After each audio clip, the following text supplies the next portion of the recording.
नमस्ते है सबैजनालाई। अब मलाई नचिन्ने मान्छे त कुनै छ र होइन, सबैले प्रायः जस्तो चिनेकै छ। म चाहिँ शर्मिला श्रेष्ठ है। आजको घटना चाहिँ है, आजको घटनाको बारेमा चाहिँ म बोल्न गएको छु। शर्मिला वाइबाले चाहिँ सँग चाहिँ हल्का मेरो लेनदेनको कारोबार थियो। मेरो एपेन्डिक्स हुँदाखेरि मेरो हस्पिटलमा मेडिकल कलेजमा बिल पेमेन्ट गरेको थिएँ।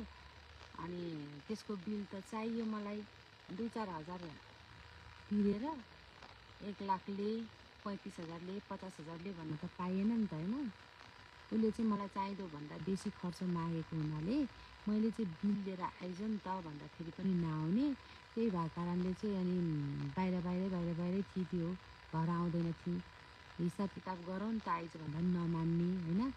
आज चाहिँ कहाँबाट ऊ आफैले ल आइज पैसा ले भन्यो। ल ठिकै छ नि त, आज म पैसा दिन्छु भनेर गएको। म पनि धेरै ठाउँमा बदनाम गर्दै नराम्रो कुरा गर्दै हिँडेको कारणले चाहिँ ल ठिकै छ नि त, पैसा दिउँ भनेर गएको थिएँ।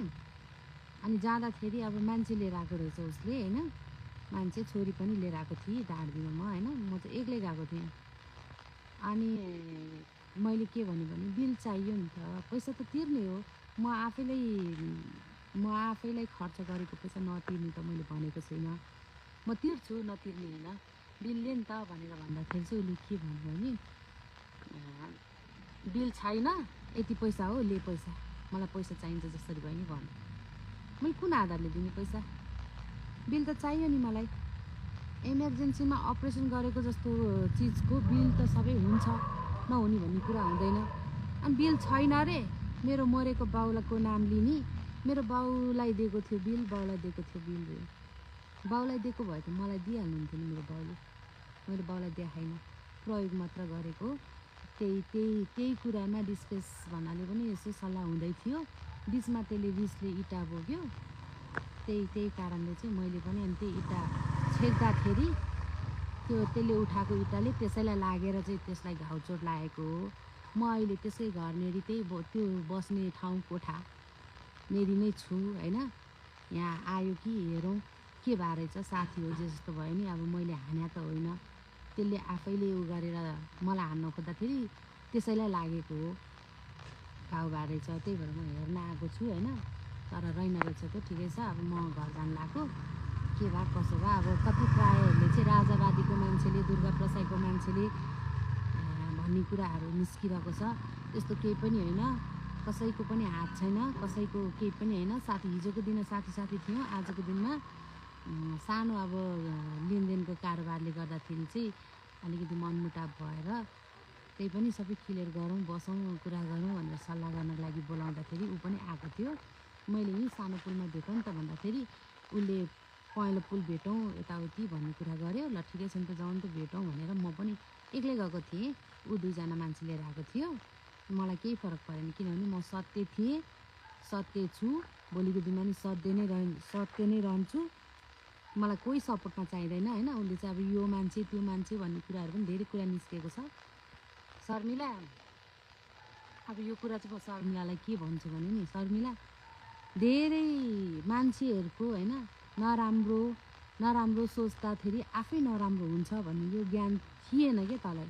बुझ् नि, तैँले यतिसम्म गरिस् नि, तैँले म त यार शर्मिला श्रेष्ठ हो नि त। तैँले त ऋतु बस्नेत, त्यो के अरे माग्ने बुढा, तिनीहरू जस्तो सोचिस् तैँले। रबिना, पूजाहरू जस्तो सोचिस् होइन। भन्न त मलाई मेरो आफन्तहरूले, मेरो इष्टमित्र, मेरो साथीहरूले सबैले भन्थे कि त्योसँग मेलमिलाप गर्ने, त्योसँग हिँड्नेहरूको कसैको पनि राम्रो हुँदैन, कसैलाई पनि राम्रो हुँदैन। तिनीहरूको चाहिँ घरबार पनि बिगार्छ भन्ने कुरो थियो होइन।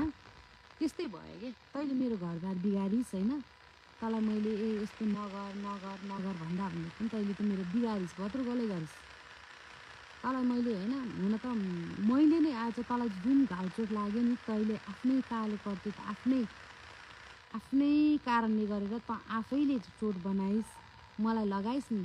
इभन म आफैले तँलाई हानेको भए पनि यसमा चाहिँ म दुःखी मन चाहिँ मान्दिनँ थिएँ है। किनभने तैँले त मेरो त सर्व संसारै बिगारिस् नि त होइन। अहिले त धेरै नराम्रो गरिस् नि त मलाई, तर पनि ठिकै छ, अझै पनि केही बिग्रियो छैन होइन। हिसाब किताबको बिल लिएर आइज, तेरो लाग्दो खर्च तेरो पैसा म दिन्छु, 1 सेकेन्ड पनि राख्दिनँ, पैसा दिन्छु, बुझिस् नि। अनि अब आफ्नो केयर गर, गेट विल्छु मेरो तर्फबाट नि तँलाई। त राक्षसनीलाई त माया गर्ने लायकको त होइनस् होइन, तर पनि तँलाई त्यसो भन्छु ल। हाम्रो फेसबुकको साथीहरू पब्लिक जति पनि यो भिडियो हेरिरहनु भएको छ उहाँहरूलाई चाहिँ म के भन्न चाहन्छु भने, यो कुनै पनि राजावादी इभन दुर्गा प्रसाई होइन, काङ्ग्रेस अब यताउति कसैले पनि लगाएको पनि होइन, कसैको कतै केही पनि होइन। यो शर्मिला वाइबा र शर्मिला श्रेष्ठको थोरै सानोतिनो कारोबारले चाहिँ खाना बनाउँदाखेरि भएको कुरा हो, भाउचर लागेको हो। अरूलाई ब्लेम नलाउनु होला। हस्, धन्यवाद। जय नेपाल।